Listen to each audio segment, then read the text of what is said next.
In 1970... Oh, okay, let's skip the intro and just finish this godforsaken war.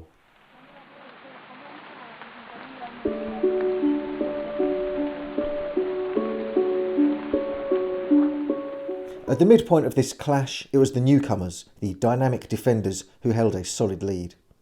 Doctor Strange, the Silver Surfer and Hawkeye had all walked away from their matchups victorious, a portion of the evil eye in hand. So if the Avengers ever needed a fight back, this was the time.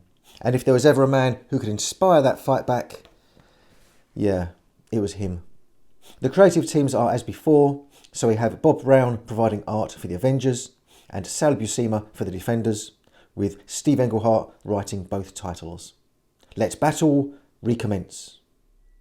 Having set up Cap's turn in the battle, we're going to have to wait for his appearance, because first of all we see, along with an action-packed scene recapping the battles so far, that our two villains are having doubts about each other. Dormammu, frustrated that the Avengers have got involved, asks Loki if he had anything to do with that, which of course the god of mischief emphatically denies, saying how could he be involved? He's powerless without his eyesight. On that subject, is there any chance that Dormammu can now actually get round to restoring that eyesight, as he promised? But no, the Dread One is too occupied by the battles between the Avengers and Defenders to be able to do anything else until they have come to an end. And so the seeds of mutual distrust are well and truly set between our two antagonists. Let's move on to the next battle between the Swordsman and the Valkyrie. And the comic itself tells us that this issue is part of a 6-part epic. We'll see about that. We are in the jungles of Bolivia, and we see that the Swordsman is struggling with his past as a villain. He wants to do something, to contribute something significant to the Avengers, to prove that he has changed, and so that he can feel that he has been accepted into the team. And yes, that was a medieval-style castle in the Bolivian jungle that you saw in that first picture. The Swordsman himself thinks that it's a German style of castle. While he's musing about what a German castle is doing in the Bolivian jungle, and also while he's thinking about his change from heel to face, his Quinjet is struck by Valkyrie and Aragorn. A swipe from the Black Knight's ebony blade damages one of the vehicle's engines, but the Swordsman manages to land it safely. Because he's a bit obsessed with that castle, he reasons that that is where Valkyrie fled to, and where the section of the evil eye is hidden. So he approaches the castle and knocks on the door. And it's a blonde-haired American that answers, a man who is happy to give the Swordsman a tour of the castle. So we've got a German castle in the Bolivian jungle inhabited by an American. This is all a bit odd, isn't it? Nonetheless, he takes up the offer of the tour, and it's during that he hears a suspicious creak, which, upon investigation, reveals the Valkyrie. And it proper kicks off. I think the fact that these two characters both wield swords lends itself to dynamic panels, and we certainly have those in abundance. At one point, Valkyrie mentions that she wields the Black Knight's sword, but with the mutual distrust between these two teams at the moment, the Swordsman assumes that she has stolen it from him. After the Valkyrie's spectacular use and the Swordsman's equally impressive destruction of a tapestry, the pair crash to the ground, and Valkyrie finally manages to disarm her opponent. And this is where things get really weird, because Valkyrie spots that the American owner of the castle is trying to sneak away, and following him, she discovers that he has a literal treasure chest, amongst the contents of which is a section of the evil eye. But she's forgotten about the Swordsman, who now makes a lunge for the evil eye, only for the castle's owner to shoot him in the back with, some kind of laser gun? And he says it was never his intention to let the Swordsman leave here alive. What? He says he couldn't risk him leaving and telling anyone about his treasure. Really? Who cares about your treasure? Who is this guy? Why is some random American hiding out in the Bolivian jungle? None of these things are explained on the page other than he's got this treasure that he's hiding. But there's more to this story than ended up on the page. It was Steve Englehart's intention that this guy was somehow involved in the Watergate scandal, and he's hiding out in Bolivia because he has been convicted of offences related to that. However, when this comic came out, the Watergate scandal still hadn't been finalised. The inquiry hadn't come to an end. So he had to change this character's motivations. Understandably, Steve Englehart had a bit of a thing about Watergate, because 7 months later, in issue 174 of Captain America, also written by him, he has the leader of the Secret Empire, #1, comment on how useful the Watergate scandal was for his organisation's plans to undermine America's faith in its leaders. Anyway, coming back to the Avengers Defenders War, that American guy, he's dead. After the swordsman was shot, he used what he thought was the last of his strength to stab the guy. But of course, the swordsman isn't going to die. Valkyrie says she'll get a doctor, but she will also relieve him of the evil eye. I make that an unassailable lead for the Defenders. Even so, let's see if Cap can restore some honour for Earth's mightiest heroes. We are in Japan, and it doesn't start well, because Cap's opponent, the Submariner, is already in possession of his section of the evil eye. And again, Steve Englehart made some very deliberate choices here. First of all, in pairing up these two characters, both of whom originated in the Golden Age, and then also setting it in Japan, a bit of a nod to their early adventures during the Second World War. Subby briefly mentions their battle all the way back in issue 4 of the Avengers, and he is clearly up for a rematch. It seems that Cap, however, takes a bit more persuading. Look, here he seems positively disinterested. But he isn't. And again, we get another spectacular clash. Of course, Cap is a supremely skilled fighter, but at this stage he also had a bit of super strength that he gained in issue 158 of his own mag after being poisoned by the Viper and then drinking down a potion that was a lot more than just an antidote. It seems that he is still no match for the Atlantean Prince though, but as the Submariner tries to make good his escape into the sea, Cap uses his shield brilliantly to block off his escape. The two tussle in the water, and then Sunfire enters the scene. He resents the two of them using his homeland of Japan as a playground, and he decides he's going to keep this mysterious object for himself. But of course, he isn't the only character here that can fly, and the Submariner is quick to pursue him, with Cap clinging onto his ankle. That is something that Subby doesn't appreciate, and it's during a mid-air wrestling match that some interesting comments are made. Cap says he knows that Submariner and his fellow Defenders want to enslave the universe with the Eye, which the Submariner bats away by saying he knows nothing. Cap's mind has been filled with Loki's lies, and it's time for some straight talking. He says, "Listen, for I shall only speak once."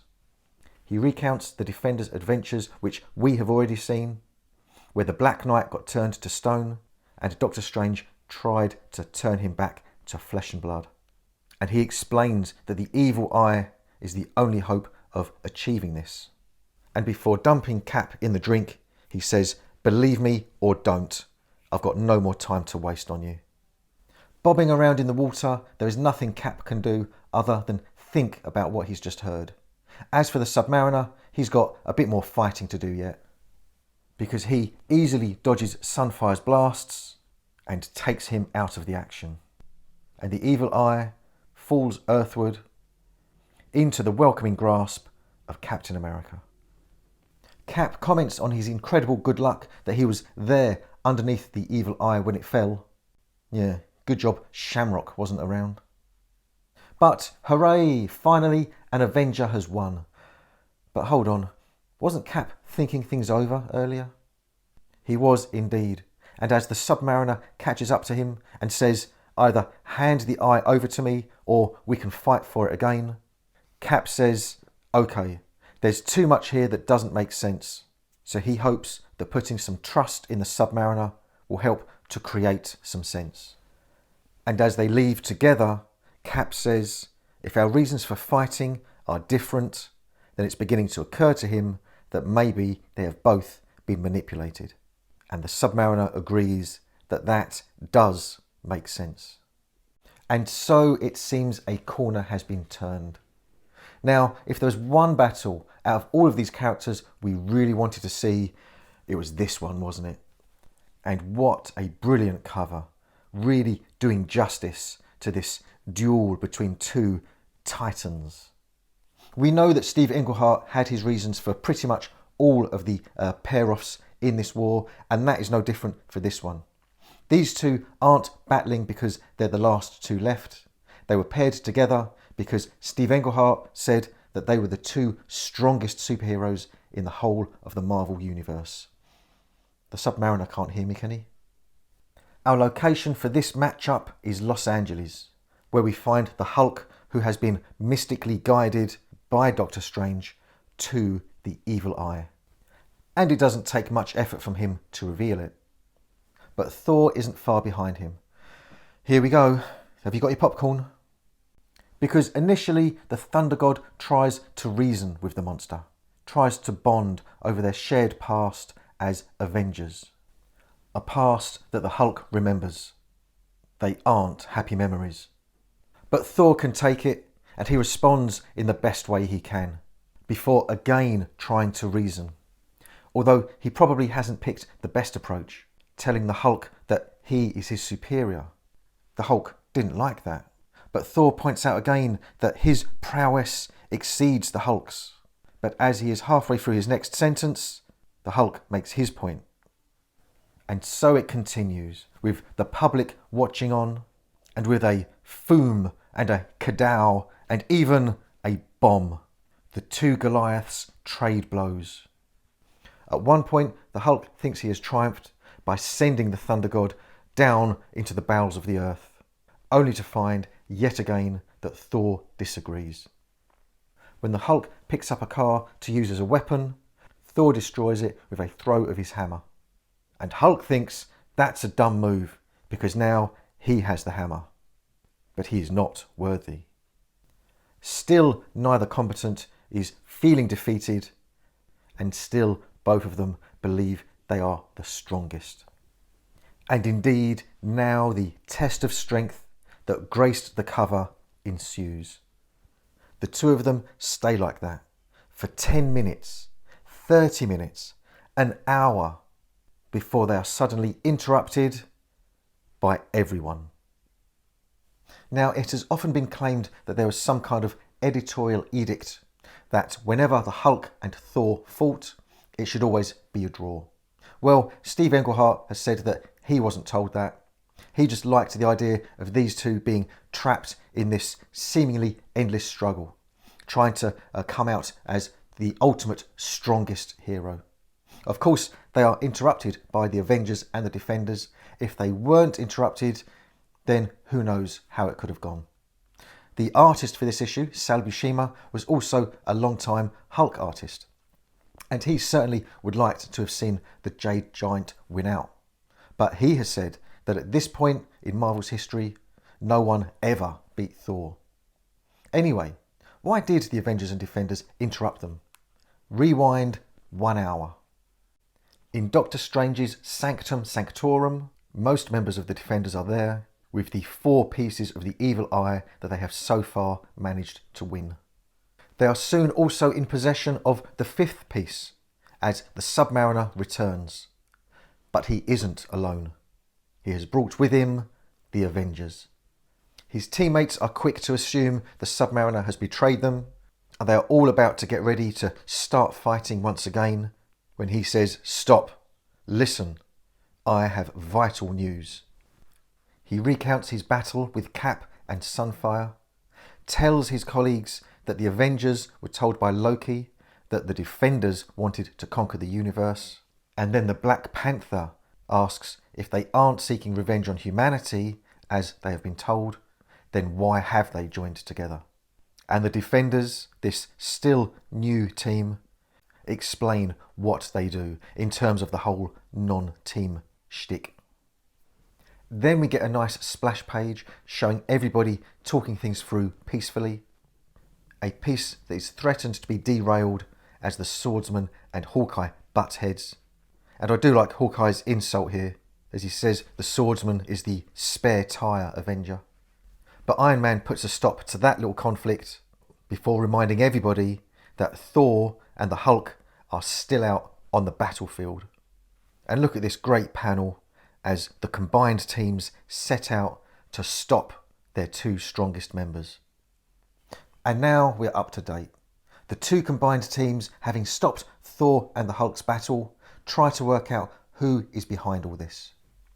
They know that Loki is involved, and Thor mentions that the last time they fought was in the forests of Rutland in Vermont. Doctor Strange says, Rutland? That's a coincidence. There are arcane forces loose in those mountains, and one of the Defenders' earliest battles took place there. That battle was against the dread Dormammu. So it's quite possible that he is also behind this. The Hulk is getting the hump. He is not only confused by everything that's going on, but he is also frustrated because he was told to get a piece of the evil eye, and now he's told not to get that piece of the evil eye. So he deals with his frustrations in the only way he knows, and Cap begins to clear the area of civilians to avoid any injuries. One of those civilians says, "Lettuce head's all the authority you need, my friend." This just confuses the Hulk even more. Lettuce head? What did puny human mean? I've got to say, I'm with the Hulk on this one. What does it mean? Lettuce head? Help me and help the Hulk understand, please. Giving up trying to understand, the Hulk gives Doctor Strange the final piece of the evil eye. And then, with all 6 pieces laid out, a strange entity swoops from the sky and collects them all in its mouth. The entity is Asti the All-Seeing, a servant of Dormammu. Those heroes that can fly attempt to pursue it, but it quickly vanishes, returning to Dormammu's dark dimension. And then things really go south, as the landscape, the city, reality itself begins twisting, changing. The citizens of LA also are not immune to this event, as they are transformed into monsters. Then, if there were any doubt remaining, it is soon dispelled as the dread Dormammu himself appears over the city. He explains, he swore never to invade our dimension, but now, with his dimension merging with ours, our world is becoming his world. He is the undisputed king, and in one Earthian hour, everyone will be his slaves. And we have one final defiant picture of the combined Avengers and Defenders standing fast, with Doctor Strange shouting, "No, Dormammu, never." The Defenders and the Avengers will fight back, and the Submariner says, "If you want Earth, you will have to kill us all." So all the superhero matchups are over, but don't make the mistake of thinking that that means that the fun and the excitement are over too, because, oh boy, they are not. For a start, look at this cover to issue 118 of the Avengers. It's another buy me or regret it cover. Look at all those superheroes. Co-starring the Defenders. True believer, you don't know the half of it. And if the front cover doesn't leave you breathless, get a load of page 1. It is on. Not sure about Iron Man's mouth, but what do I know? Look, artist Bob Brown even got a special credit for this issue. And we are genuinely straight into the action as the combined forces of our heroes face off against, well, they were the population of Earth, but now, of course, they've been twisted into monsters. Get a load of that as they fight to hold back the tide. But what about Dormammu? He is the source of all this insanity. He is the one that needs to be dealt with. But if the Avengers and the Defenders go to his dark domain, who is going to look after Earth? Who's this swooping in? Oh, it's S.H.I.E.L.D. and Nick Fury. And Dum Dum Duggan. With more than a dozen of Earth's mightiest heroes replaced by a one-eyed spy and his friends, all of our fears are forgotten. Actually, it is enough to reassure Doctor Strange, who promptly teleports all of the heroes away from Earth and to Dormammu's dimension. S.H.I.E.L.D. really do remain to fight on, but it seems that even they aren't immune to the monster-spawning power that Dormammu has cast over the Earth, whilst our heroes arrive in the dark dimension. I know the one-on-one matchups are over, but now, seeing all of these heroes together, it really does feel like an event in the truest sense of the word. It feels like Secret Wars 10 years before Secret Wars. DC fans, I know that the JLA and JSA were doing this kind of thing for years and years before this. And of course, all of us now in the modern age of comics are used to seeing big team-ups between heroes. But back then, in 1973, to this scale, no, it didn't happen. This was truly an event. Back in the Dark Dimension, Dormammu, of course, has possession of the evil eye, and it has revealed to him Loki's betrayal. Far from providing the God of Mischief with renewed eyesight, he provides him with a cage. He will not give him a second chance to turn against him. A new player appears on the scene, the Watcher. I've never really been into the Watcher. I find him a little bit silly. However, Steve Englehart specifically included him because up until this point, the Watcher had been involved to one extent or another in so many big storylines that his inclusion here, his presence in this event, showed that it was a big deal. As our heroes try to advance on Dormammu, they meet their first obstacle, a group of mindless ones, creatures devoid of any thought other than the lust for destruction. As terrifying as this may be, it's good news for the Hulk, because he sees them as good targets. He and Thor do what they can, but it's not enough. Doctor Strange tells them, physical combat cannot halt the mindless ones. It only excites them. The heroes will have to use different weapons, and all as one, they do. But meanwhile, what about Earth, with all those monsters attacking what's left of the human population, with no Avengers, no Defenders to protect them? Well, Earth has more heroes than that. And here we see cameos by the hatful. The Fantastic Four, Spider-Man, the Inhumans, Power Man, Kazar and Zabu, Ghost Rider, Man-Thing, even villains such as Doctor Doom and even Count Dracula himself. But the battle reaches beyond the solar system's third planet, so others such as Adam Warlock and even Thanos appear, fighting the sudden insanity created by Dormammu. Back in the Dark Dimension, our heroes are a step closer to Dormammu, but they haven't defeated him yet, and the stress is beginning to show on Doctor Strange as he snaps at the Silver Surfer after he had warned him that they were running out of time. Some of the heroes are happy to see the Watcher there, and this fact isn't missed by Dormammu, who begins to suspect that the Watcher is going to intervene. But he is reassured that the Watcher never gets involved. And that is true this day. Now the Defenders have managed to push through towards Dormammu at the same time, but he, using his power along with that of the evil eye, renders them all instantly unconscious. The Avengers are shocked to see this, but it won't stop them. As Thor says, the Avengers shall not fail them. And look at that for an assemblage of Avengers. But Dormammu has a different way of dealing with them, as he turns the ground at their feet into an inescapable bog. Those not instantly caught in it and who are able to fly, do so. And, oh, look, I can't believe it. Wanda actually is flying. I knew she could do it. Actually, she used a hex to blast herself free. Actually, why are you looking at me? Get back to the action. Most of the Avengers, though, are trapped, including the Vision, who finds himself unable to turn intangible. Somewhat surprisingly, it's the Swordsman that turns out to be their saviour, using heat rays from his sword to fuse the sand into more solid islands, something for the heroes to hold on to. But with them still half submerged in the bog, that means we're down to our last 3 heroes.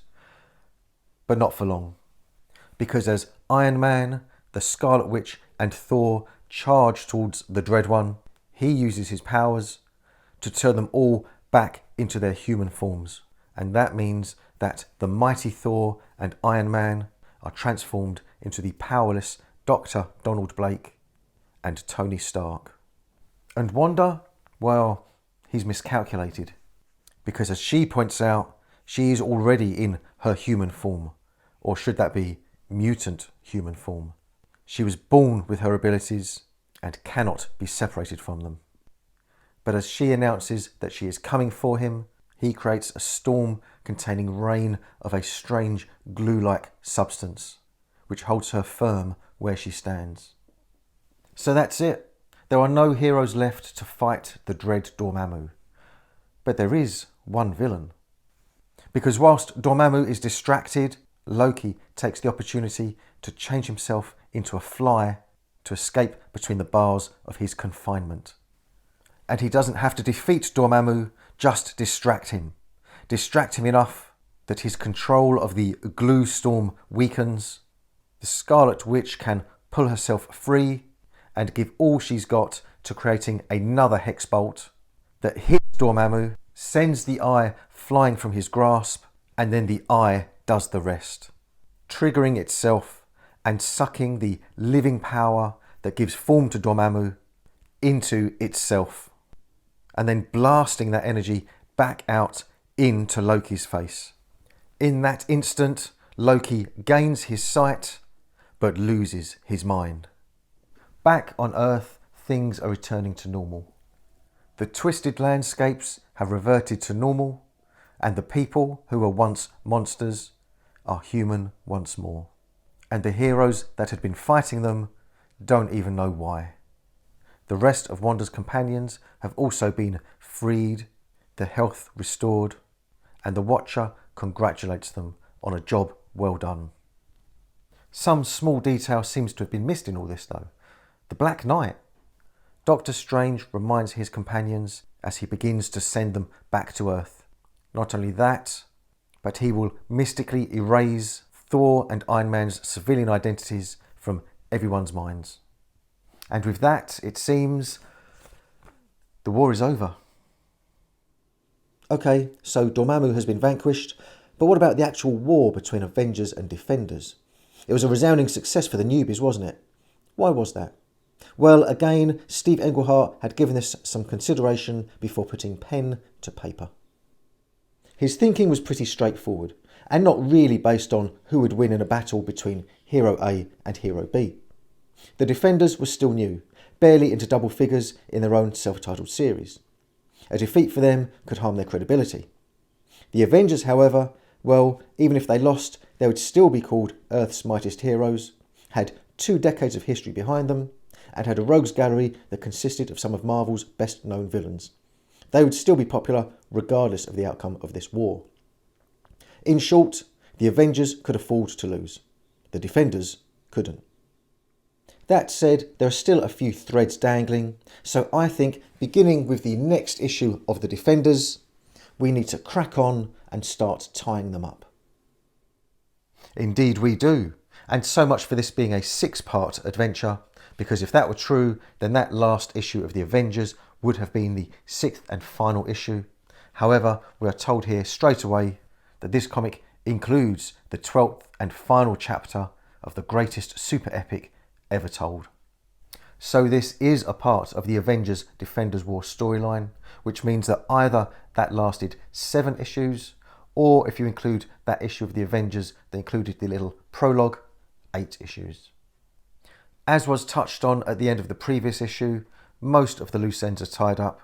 Loki is mad, the humans have returned to normal, and even Nick Fury, as he begins to talk about this new super non-group, the Defenders, he is stopped mid-sentence by Doctor Strange, who, wishing the Defenders' identities to remain hidden from the world at large at the moment, proposes to wipe not just Nick Fury's mind of their existence, but the whole world. Indeed, the Avengers are the only people whose minds that Doctor Strange will not wipe of the Defenders' existence, as a sign of goodwill and good faith. And with that, he transports himself and the rest of his non-team back to his Sanctum Sanctorum. Once there, he uses the evil eye to turn himself into stone and to travel to Limbo to retrieve the Black Knight's spirit. But the Black Knight's spirit isn't there. He returns to his teammates empty-handed, but as soon as he arrives there, both he and they are all transported away, not to Limbo, but to the mid-12th century Crusades. And as they are orienting themselves to their new surroundings, that is where they discover the Black Knight. But there's no time for niceties, as they all find themselves fighting against an Arab army and an incredibly strong Earth spirit. Strong enough even to be a match for the Hulk. So with no other available options, Doctor Strange whisks them all away to safety. So what's going on? Well, it seems that the Black Knight's ancient and ancestral enemy, Mordred the Evil, is there at the Crusades. And Merlin, he of Camelot fame, has sensed this, and in so doing has plucked the Black Knight from Limbo to face him. But at the same time, somehow the rest of the Defenders were sucked in after the Black Knight. Hence, they are all there now. The Black Knight himself points out that their enemies have magic on their side, and that must be why the Defenders were chosen to join him. So the Defenders need to help the Black Knight defeat Mordred the Evil, who has teamed up with Prince John, the evil brother of Richard the Lionheart, who himself is locked up in a cell somewhere there in the Holy Land. If they can help to defeat those two and hopefully free Richard the Lionheart, then they can all go home. And then the rest of the issue is taken up with the Defenders fighting Arab forces, more Earth spirits, and trying to achieve their objective. All pretty standard stuff, to be honest. At one point, Prince John gets a hold of the evil eye, but as he tries to use it, it triggers the reappearance of an old friend of ours. And we are reunited with Prester John. He uses the eye to do something to John and Mordred. It's never really explained what. And then the threat passed and the evil eye back in the hands of its protector, he tells the Black Knight that he belongs there in the 12th century. And the Black Knight agrees, telling Doctor Strange, "I'm going to stay." What? After everything that's happened? After the volcano and the near disaster at the university? After the angry farmer? That didn't sound as dramatic as I thought it would. Sunfire, the Watergate fugitive, the earth-shattering battle between the Hulk and Thor, Dormammu turning half of the population into monsters, Doctor Strange's global mind wipe, and he wants to stay? The ungrateful bastard. Actually, Doctor Strange is fine with this. Better than fine, in fact, as he congratulates the Black Knight on his selfish decision. He says that since Merlin has given the Black Knight form there in the 12th century, he won't even need his stone body back in their time. Yeah, but don't throw it away.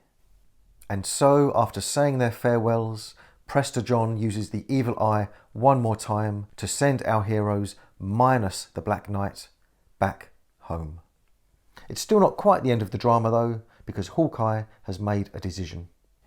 He left the Avengers to try to make it on his own, and if he stays with the Defenders, he just isn't going to prove that to himself. So he's leaving. Then the Submariner, Silver Surfer and Hulk announce that they too are going. And as they leave, Doctor Strange says to Valkyrie, I wonder whether we shall ever see them again. Yeah, but only until issue 125. And that's it. This issue was an unusual end to the saga because it actually felt more like a sequel to the original story where the Black Knight was turned to stone, rather than the end of the Avengers Defenders War.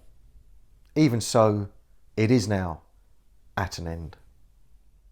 So the war really was over, and the person who was kind of responsible for it all starting remained in the 12th century. But he didn't stay there, did he? So how did he get back, and what about that statue of his?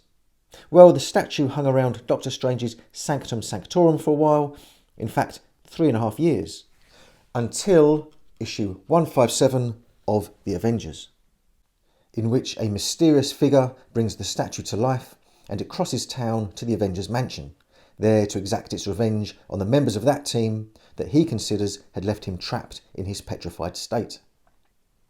After being pretty successful at the revenge business, he is stopped in his tracks, both literally and metaphorically, when he encounters the Vision, who, as well as reminding him that the real Black Knight chose to stay in the 12th century, also allows the statue to beat itself into pieces as it tries to break the unbreakable synthezoid's body.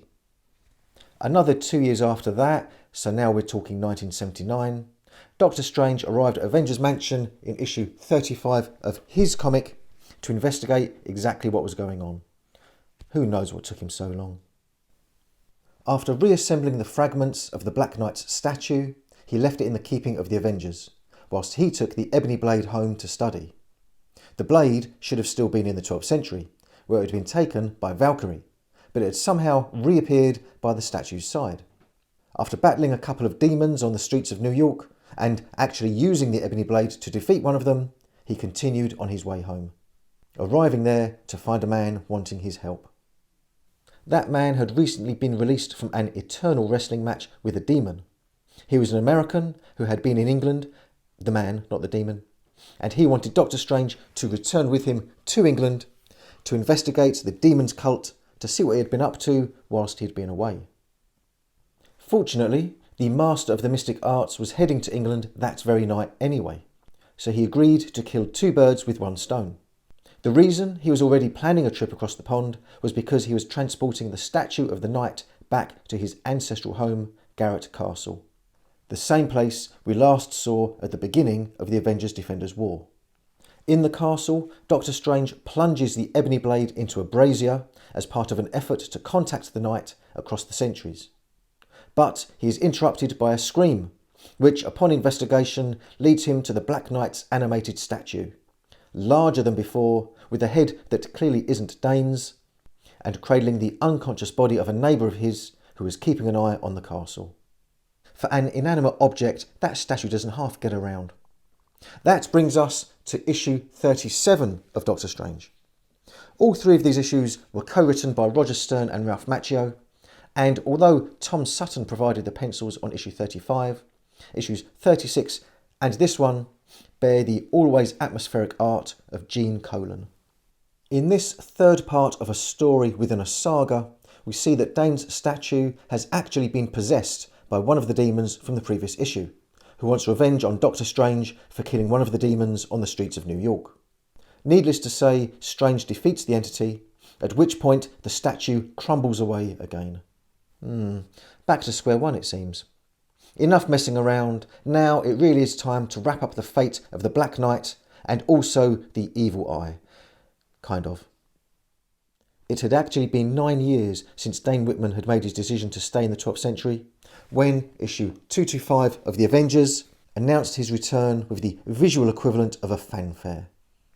Stephen Grant is the writer, and Greg LaRocque the penciler, both of whom have done decent work over the years without ever becoming superstars of the industry. In this issue, future team member Dr. Druid introduces himself by transporting the Avengers to the mystic Isle of Avalon in, you guessed it, the 12th century. There, one of his ancestors, along with the assistance of one Dane Whitman, are trying to fight off the evil and powerful Fomor, and they need the Avengers' help to do it. If they fail, the Fomor will not only take over Avalon, but also the present-day Earth. As you would expect, the Fomor prove to be formidable foes, and are made even more so when the Avengers prompt them to release the most powerful of their number, Balor. The next issue reveals that this was Dr. Druid's ancestors' plan all along, as Balor had the power to kickstart a weapon he had that would help defeat the Fomor once and for all, the Evil Eye. Needless to say, after some more particularly entertaining fighting, the Fomor, including Balor, are defeated, and the Black Knight uses the Evil Eye to not only close the portal between the two worlds, but also send his friends home. Due to one last use of the ancient druid's power, the Black Knight's statue is reformed and he re-inhabits it, in so doing returning, finally, to the present day. That last act pretty much used up the last of the Evil Eye's power, and that artefact's story came to an end too. Don't get me wrong, it did make a few more appearances over the years, including a small but significant role in the JLA Avengers series. But never again was it so pivotal to a story on this scale. And that, I think, ties up the last dangling plot threads of the Avengers-Defenders War. Marvel did try to tease a reprise in hostilities in Avengers Annual 11 in 1982, but as much as the two teams did fight in that story, it seemed like a mere skirmish compared to what had gone before. The Avengers-Defenders War was a storyline conceived to fill a summer that would actually prove to be an important stage in the evolution of event storytelling. It was bloody good fun too,